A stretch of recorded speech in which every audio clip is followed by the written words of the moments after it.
cuenta, Sasha. Not this language. What's up? Oh, you can ask me, I know. What is this project 33 lessons about, okay?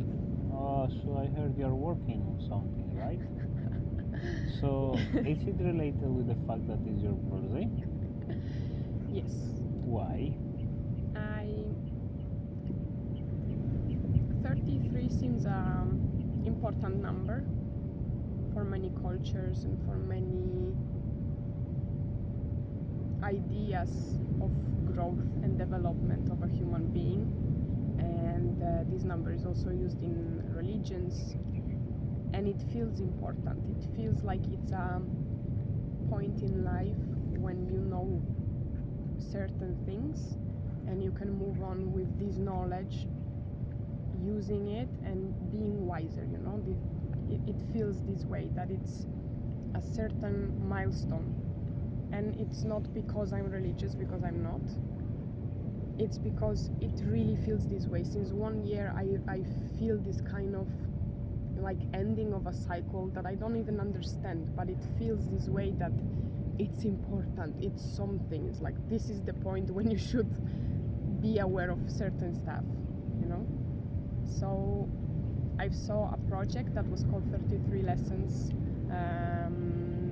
made by a guy, the filmmaker that is called Darren on Instagram, and I really liked this video. It was very inspiring for me, and I felt that I also have some lessons that I could share. And yeah, especially that I've been working on the solutions for many global problems and issues.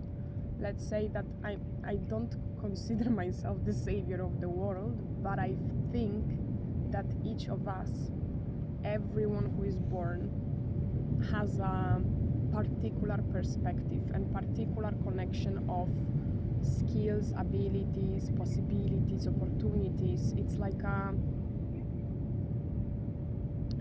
one and only combination, and I believe that if each of us just pursue to find out what is his combination, each of us can impact the world. And yeah, so I would like to share it because I want more people to believe in themselves, that they can do something, they can act on their missions or their values, they can influence, they can make a change. I do believe that. I believe it. Yeah. You know, I have this version of reality. I see it this way. Like, have you ever seen a it's not a Rubik's cube, but let's say, okay, do you remember these wooden blocks, like puzzles that I have in the house? There is one that it's circle, that it's round, but the pieces, they have so many shapes. When you unmake them, they have so many angles and so many small spaces. And I imagine it this way, that every human being sees the world from one perspective, no? Some people travel around the world, they learn from other cultures, they learn from other religions, they learn other philosophies, and therefore they have like a bit of a wider view. But still, it's just a perspective. There is never gonna be a person that will know everything. And that's great, because that shows that only the collaboration can help us to see it all. But we need to be able to hear each other, because what I've discovered until now, as a teacher that used to work with an alliance of methods, and I was using, like, I never understood why people work like only this model, or only this theory of learning, or only these strategies. Like, that doesn't make sense, because every one of us is different, and the times are different, and the context is different. So you should be able to use whatever was made and check what fits right now. So when you think about philosophies, it's this way, that if you connect all of them, if you look at them as a map to go through life, so that at every single age you have a different philosophy, that's okay. And because I do believe that there is a little bit of hedonism in everything, there is a little bit of stoicism in everything, there is what is that?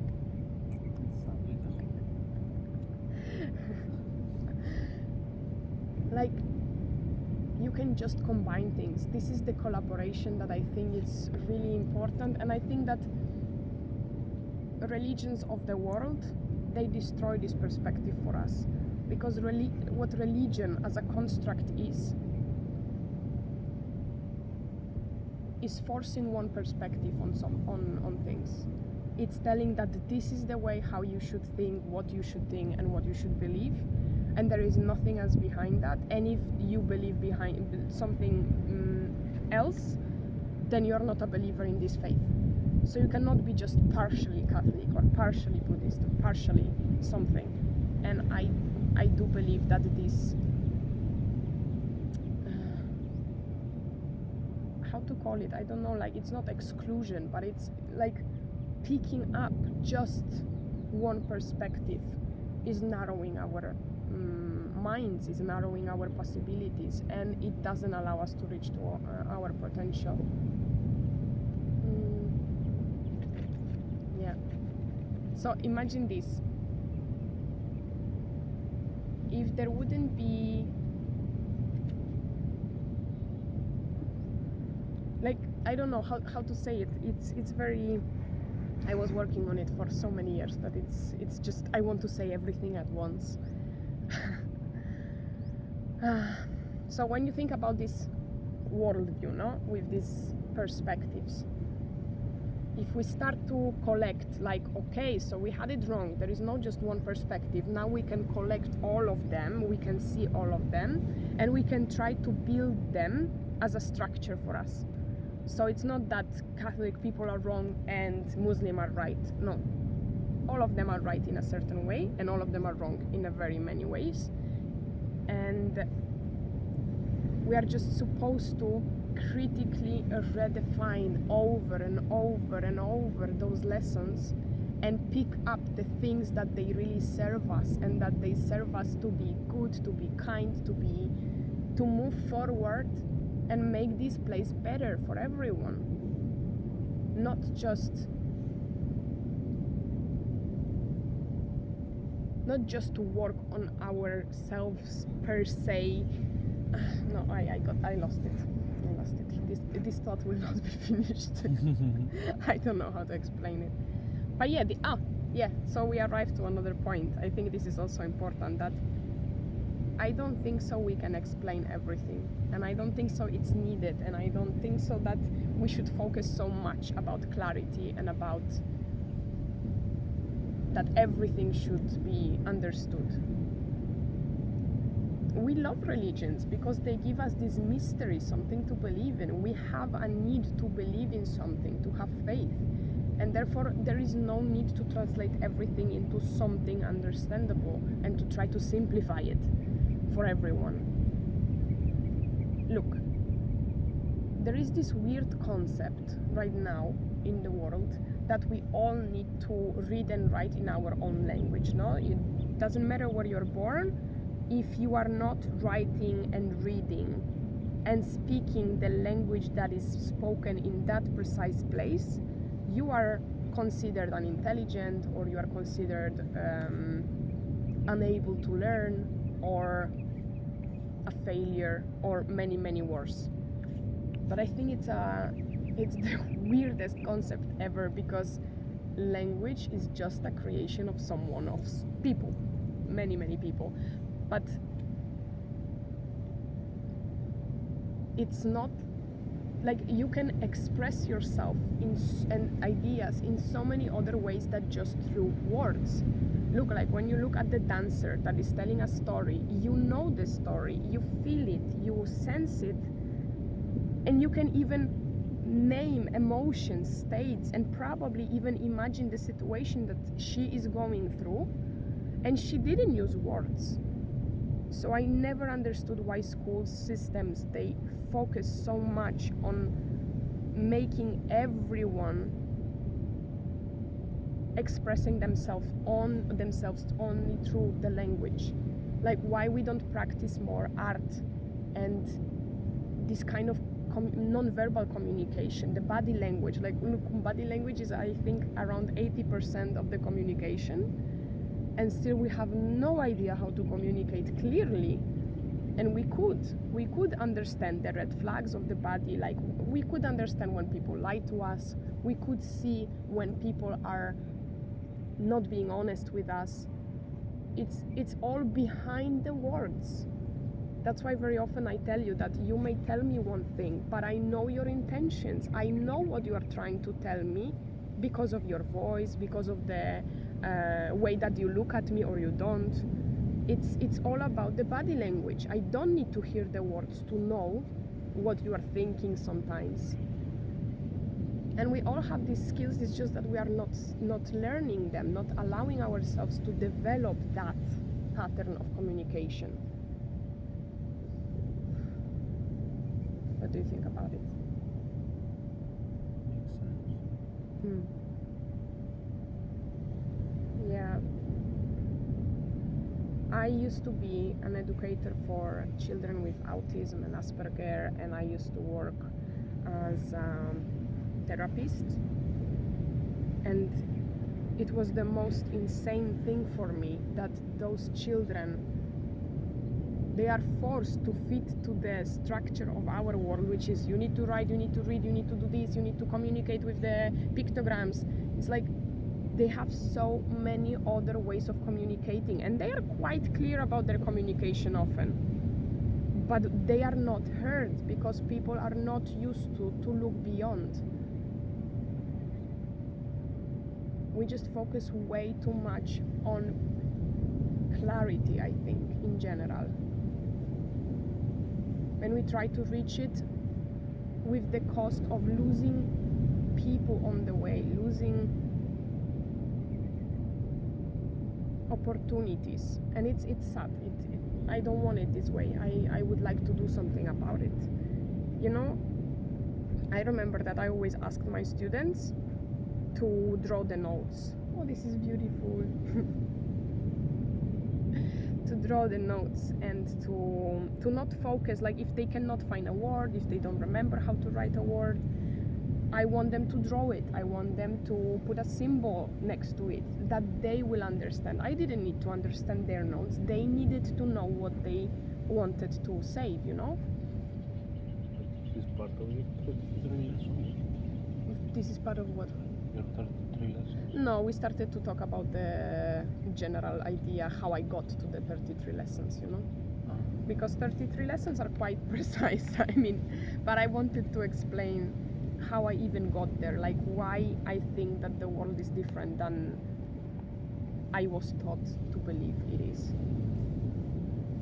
So all of those experiences and all of those theories of mine that I think that there is much more beyond the language, that communication is so much more complex than this, and we are just focusing about this clear form of it so that we don't develop the other forms, and therefore we are missing out, because we could be explaining so many more things if we would allow ourselves to use other languages than just the written language of a particular country, you know?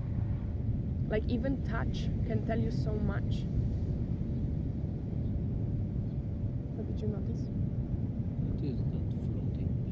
I don't know. What is that? Maybe... I think it's a bird. But it's very slow. Or maybe not. But so yeah, now that I gave you a little bit of a context, so that you know that in my opinion people see the world from many perspectives and we are just simply sharing constantly, then we have many languages of communication, and that's why Picasso was explaining us his perspective through paintings.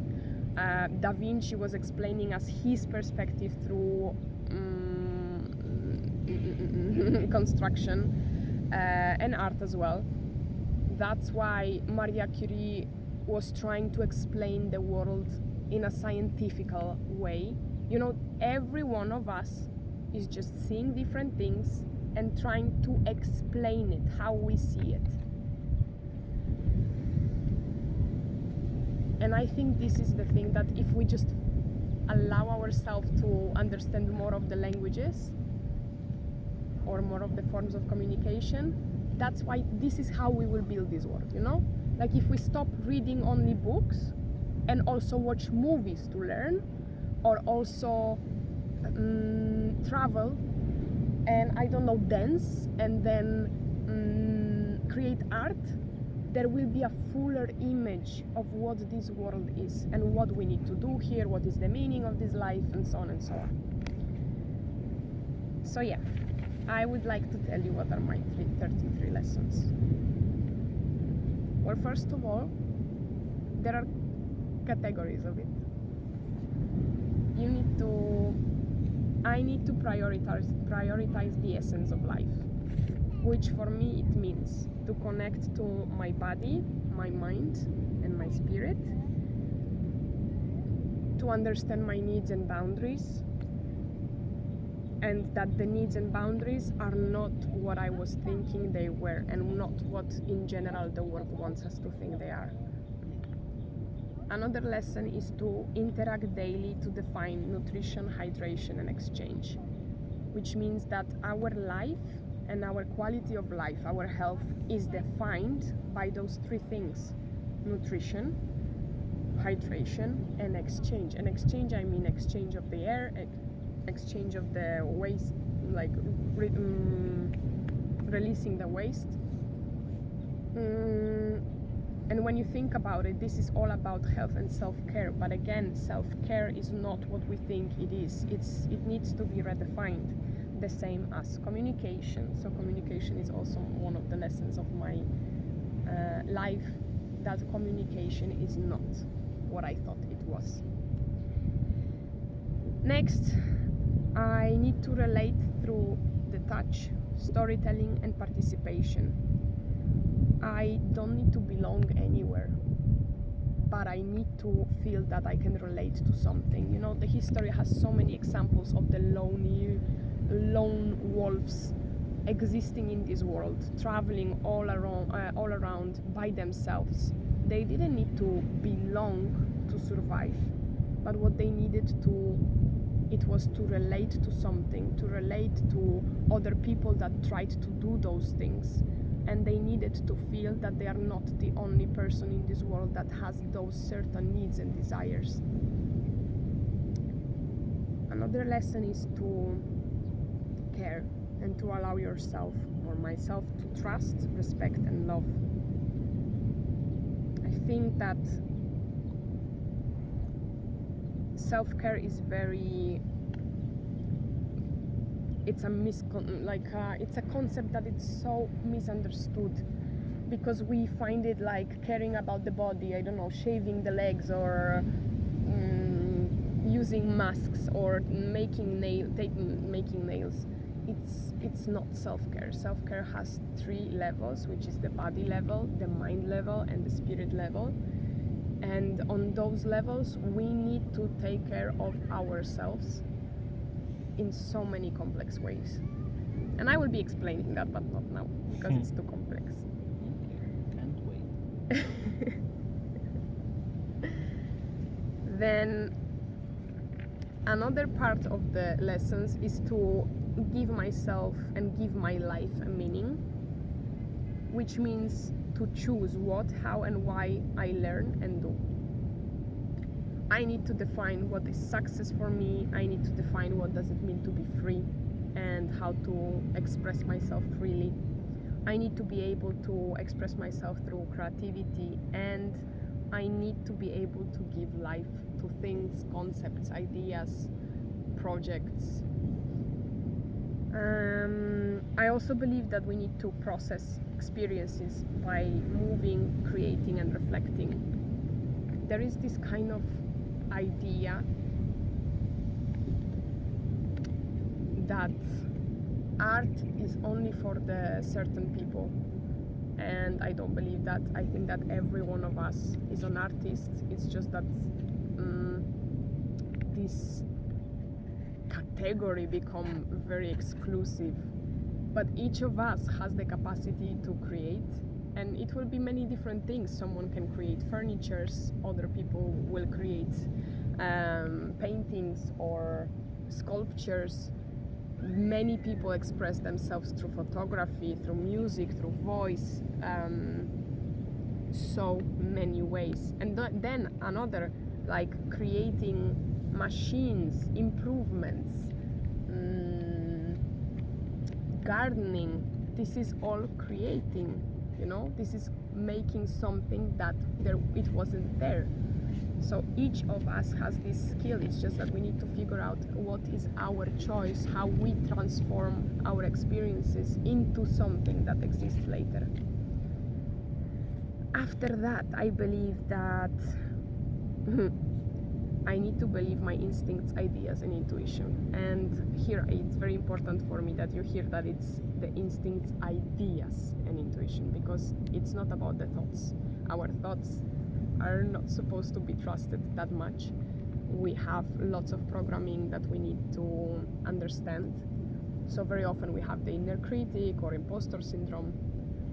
But ideas, when we have ideas, we need to be able to believe them. And if we would believe our instincts, we would navigate this world much better. If we would believe that intuition is real, and intuition is nothing else than just probability calculations that is happening subconsciously in our mind. Because I don't think so that I made myself clear right now. What I think about intuition is that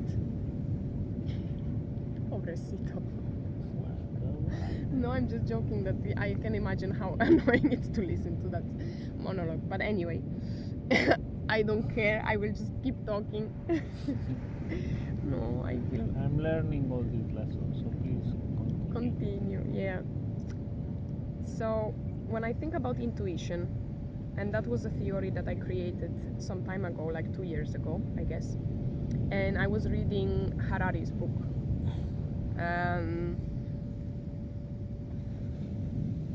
I see it this way.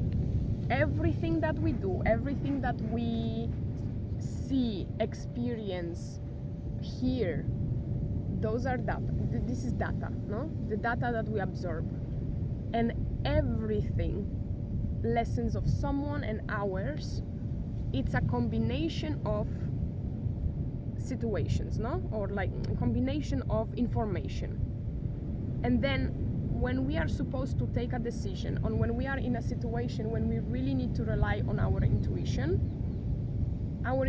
is nothing else than just a system that takes all of this data. It doesn't matter if it was from a movie or if it was in your life, but it takes all of this data that is relevant for this situation and calculates what is the most likely outcome for you in that situation. But it's also very important how you ask yourself questions, you know? Because for example, if you are wondering between like, should I go for studies abroad, you know, like to study abroad, and your calculation will consider if you are really scared, if you are really nervous about it, if you normally take risks, if you know anyone that succeed this way, you know, this will be all of the data, and then the data that will be transformed will give you a feeling inside you, or kind of thoughts, if you can do it or not. This will be the feeling that will arise, like, no, I cannot because I don't know anyone, and therefore I don't believe this is possible for me. And then if you saw many people that did it and they came back and they survived and everything was fine, then your intuition, even though you will be scared, the majority of the outcome can be like, yeah, it's possible. So then you will also think it's possible. Like, yeah, I'm scared, but it's possible. So it's all about that, the way that you ask yourself questions, the way that you approach, which attitude you have when you are finding those answers from within, and what kind of data you put there. You know, that's why it's so important, and people don't understand it. That's why it's so important to understand you are what you feed yourself with, you know? Like if you are watching sad stories and tragedies and dramas, you will always see the world in this way, that life is difficult and hard, and there is not much you can do about it, you know? But if you are constantly watching comedies or reading comedies or being around people that they are just simply enjoying their life, your attitudes change. So we are what we feed ourselves with, and we feed our mind as well. We feed our soul as well. Okay, another category. It's so confusing because it doesn't have numbers or anything. So these 33 lessons is just like a blob. Yeah. One day I will be able to explain myself better. This is the thing, that I think I'm also learning how to translate my thoughts into the language that someone would understand, because I understand myself very clearly, but I cannot tell it to others this way that they would be like, I get you, okay, this is clear. So I'm learning, and even making this video, it's very important for me, because the more I practice, the better I will express myself. So another lesson is to understand signals, doubts and fears. We have the very big need of sense, of reason, of understanding why something is happening. And I think that's why we have this kind of archetype creation, that we want to understand, like, I'm doing it because I am neurotypical, or I'm being like that because I am Polish. You know, you need to understand your context, and therefore your behaviors create more compassion. So I think that this is a very important lesson in life, to understand the signals that you get from your body, to hear your doubts and to know how to follow them, and to listen to your fears and to face them. And at the end, there is a category of discovering my purpose, and I think that purpose of every human being is to influence and share. And when I mean influence, I mean improving, solving and forgiving. Those are the areas of influence that we can have. And when I'm saying about sharing, is sharing energy, thoughts and emotions. I don't know if you noticed, but whatever category I gave, it's always divided in three, no? So when I say connect to your body, mind and spirit, interact to your nutrition, hydration, exchange, and all of those three levels is always body, mind and spirit. Body, mind and spirit on every level.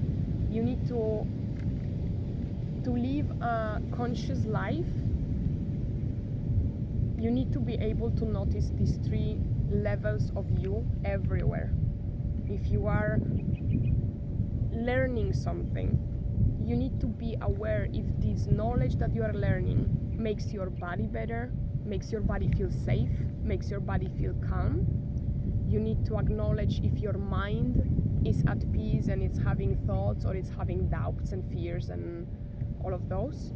And you need to be aware of your spirit, like what are your attitudes toward these things that you're learning, what is your emotional state, because it all gives you information. This is like your navigation map.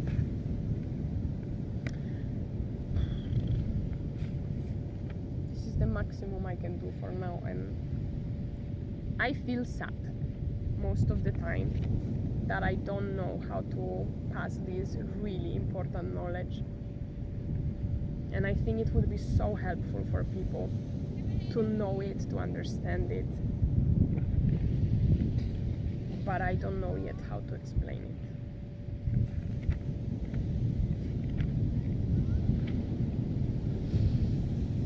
Maybe one day. Maybe for my 34th birthday. Or I will be trying this year a lot, so maybe at the end of my 33, I will be able to say my 33 lessons so that everyone can actually learn from them. For now, this is this.